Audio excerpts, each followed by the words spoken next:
जीवन में असंभव कुछ भी नहीं है। जब जागो तब सवेरा होता है। अगर आपको यह लगता है कि मेरे जीवन में बहुत से बुरे काम किए हुए हैं और अब इन गलत कामों को सुधारने के लिए कोई भी विकल्प नहीं है, तो आपको गौतम बुद्ध के जीवन की यह कहानी एक बार अवश्य सुननी चाहिए।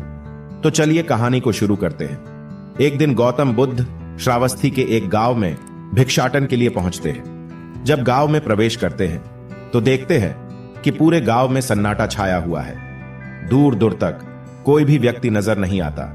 बुद्ध उस गांव के पहले द्वार पर जाते हैं और कहते हैं कि भिक्षाम देहि, परंतु भीतर से बाहर कोई नहीं आता।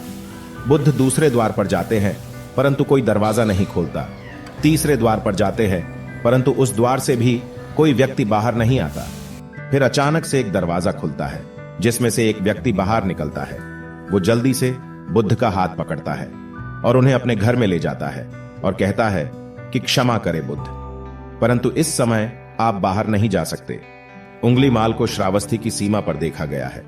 सभी गांव वाले डर के मारे अपने अपने घरों की खिड़कियां और दरवाजे बंद करके बैठे हुए हैं। बुद्ध उस व्यक्ति से पूछते हैं कि कौन है ये उंगलीमाल और उससे इतना भय क्यों है। वह व्यक्ति कहता है कि उंगलीमाल एक राक्षस है। उसे जो भी मनुष्य मिलता है, बच्चा, वृद्ध, स्त्री, पुरुष, यहां तक कि सन्यासी भी, वो किसी को भी नहीं छोड़ता। बुद्ध उनसे पूछते हैं कि वो धन के लालच में ये सब करता है क्या। वो व्यक्ति कहता है कि नहीं, उसे धन का कोई लालच नहीं है। वो जब भी किसी आदमी को मारता है तो उसकी उंगली काटकर अपने गले की माला बनाता है, इसीलिए उसका नाम उंगलीमाल पड़ गया है। और यह भी सुना है कि जब उसके गले की माला में 100 उंगलियां पूरी हो जाएगी तो उसकी विनाशक शक्तियां और भी ज्यादा बढ़ जाएगी। बुद्ध कहते हैं, आभार हो आपका जो आपने मुझे उसके बारे में बताया। फिर वो व्यक्ति बुद्ध से कहता है कि कृपा कर आप बाहर न जाइए, क्योंकि वो आप पर भी वार कर सकता है। बुद्ध कहते हैं, भय से अपनी राह छोड़ दूं, ऐसा मैंने कभी नहीं किया। मुझे भिक्षा मांगता देख जन जन के हृदय में उंगलीमाल का भय कम होगा। फिर वो व्यक्ति कहता है, नहीं बुद्ध, आप मत जाइए, वो बहुत ही ज्यादा खतरनाक है। बुद्ध कहते हैं कि वो खतरनाक नहीं बल्कि वो दुखी है और मुझे उसके पास जाना होगा क्योंकि उसे मेरी आवश्यकता है। इतना कहते हुए बुद्ध उस व्यक्ति के पास से चले जाते हैं। कुछ दूर चलने के बाद बुद्ध वन में प्रवेश करते हैं। वन में चारों ओर एक सन्नाटा छाया होता है।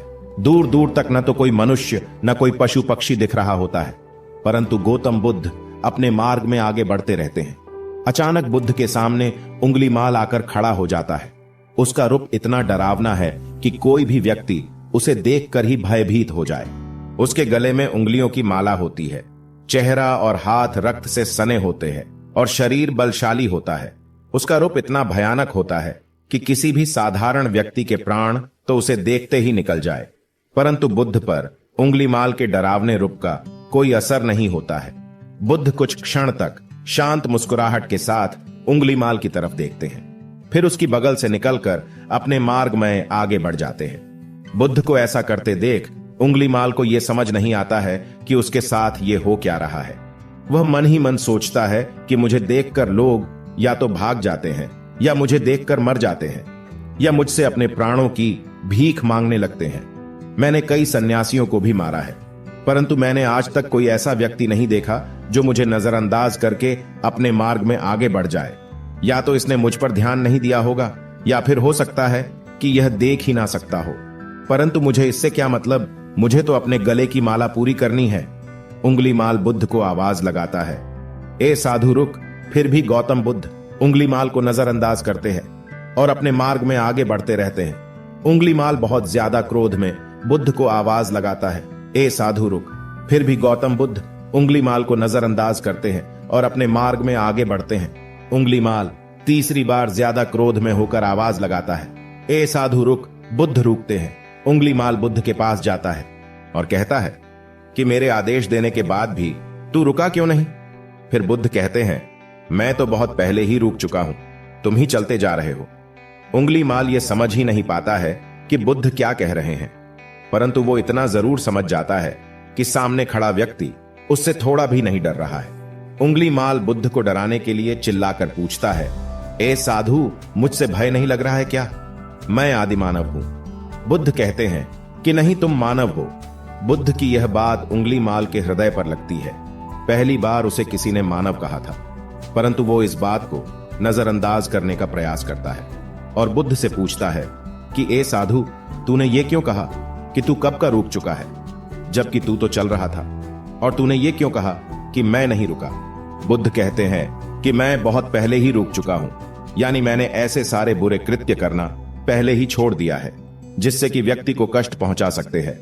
सब जीना चाहते हैं, बस तुम उन्हें करुणा से देखने का प्रयास करो। गौतम बुद्ध के ये शब्द दोबारा से उंगलीमाल के हृदय पर चोट करते हैं, परंतु वह दोबारा से बुद्ध की बातों को नजरअंदाज करने का प्रयास करता है।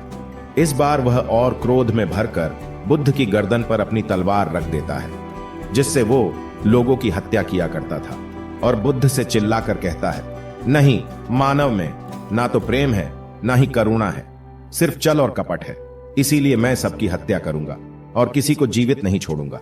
बुद्ध कहते हैं, तुम्हें लोगों ने बहुत दुख दिया है। उंगलीमाल क्रूरता मनुष्य अज्ञान के कारण ही करता है। ईर्ष्या, द्वेष, मोहमाया ये सभी अज्ञान की संतानें हैं, परंतु वो व्यक्ति ही है जिसमें दया, करुणा और समझ का उदय भी होता है। उंगलीमाल यदि इस जीवन में क्रूर और निष्ठुर लोग हैं तो दयावान भी है। बस तुम्हें अपनी आंखों से इस अंधेपन की इस पट्टी को हटाना होगा जो तुम्हें केवल बुराई ही दिखा रही है।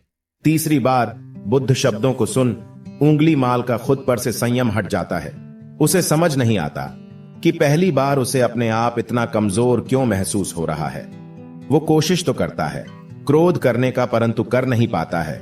वो बड़ी हिम्मत जुटाकर क्रोधित होने का नाटक करके बुद्ध से कहता है, तुम और व्यक्तियों जैसे नहीं हो। बुद्ध कहते हैं कि मैं हर व्यक्ति जैसा ही हूं, बस जागृत हूं और यह सिद्ध कर रहा हूं कि हर व्यक्ति में जागने की क्षमता है। मेरा मार्ग क्रूरता को दया में परिवर्तित करता है। उंगलीमाल, तुम अनजाने में घृणा के पद पर हो, बस इस क्षण रुक जाओ। तुम्हारे भीतर भी यह क्षमता है कि तुम दया और करुणा के पद पर भी चल सको। इतना सुनते ही उंगलीमाल के हाथ से तलवार जमीन पर गिर जाती है। उसकी आंखों से आंसू बहने लगते हैं। भला कोई कब तक बुद्ध को अनदेखा करेगा? उंगलीमाल रोते हुए बुद्ध से पूछता है कि क्या आप वही हैं जिन्हें लोग बुद्ध कहते हैं, जो लोगों को मुक्ति के मार्ग पर चलना सिखाते हैं? हाँ, मैं वही हूं। मैं तुम्हें मुक्ति के मार्ग पर ले जाना चाहता हूं। फिर उंगलीमाल कहता है, परंतु मैं अब बहुत दूर निकल गया हूं। मैंने बहुत हत्याएं करी है, बहुत पाप करे हैं। मैं अब चाहकर भी वापस नहीं लौट सकता और मेरा वापस लौटना अब असंभव है। बुद्ध कहते हैं कि असंभव कुछ नहीं है। जब जागो तब सवेरा होता है। उंगलीमाल कहता है, मैं अब पुनः जीवन की ओर नहीं मोड़ सकता, बहुत देर हो चुकी है। बुद्ध कहते हैं, तुम में इतनी चेतना है कि तुम जानते हो कि जो तुमने अब तक किया है वह बुरा था। इसका अर्थ यह है कि तुम जानते हो कि क्या अच्छा है और क्या बुरा है। उंगलीमाल, जिस दिन से तुमने अच्छा कार्य करना शुरू कर दिया, उस दिन से तुम्हारा एक नया जीवन शुरू हो जाएगा। फिर उंगलीमाल कहता है, मैं कितने भी अच्छे काम कर लूं, परंतु लोग मुझे उसी दृष्टि से देखेंगे और मुझे चैन से जीने नहीं देंगे। बुद्ध कहते हैं कि उंगलीमाल, यदि तुमने हिंसा का मार्ग छोड़ा तो मैं तुम्हें मार्ग दिखाऊंगा और तुम्हारा संरक्षण करूंगा और तुम्हें लोगों की घृणा से बचाऊंगा। बस पहला कदम तुम्हें ही उठाना होगा। उंगलीमाल पूछता है, क्या यह हो सकता है? बुद्ध कहते हैं, अवश्य हो सकता है।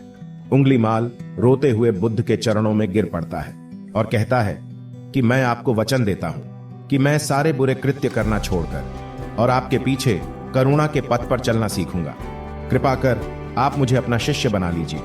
बुद्ध कहते हैं कि मैं किसी को अपना शिष्य नहीं बनाता, बल्कि व्यक्ति स्वयं मेरे संग से जुड़ जाता है। उंगलीमाल उसी समय बुद्ध का भिक्षु बन जाता है। इस कहानी से हमें यह सीखने को मिलता है कि लोग सोचते हैं कि उन्होंने बहुत सारे गलत काम किए हुए हैं, अब इन गलत कामों को सुधारने के लिए और कोई भी विकल्प नहीं है।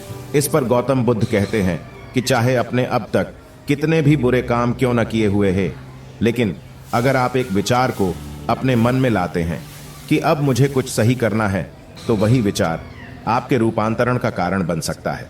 पर सबसे जरूरी बात यह है कि आप पहला कदम उठाने के लिए तैयार है या नहीं। दोस्तों, यह कहानी आपको कैसी लगी, हमें नीचे कमेंट बॉक्स में कमेंट करके जरूर बताएं। धन्यवाद।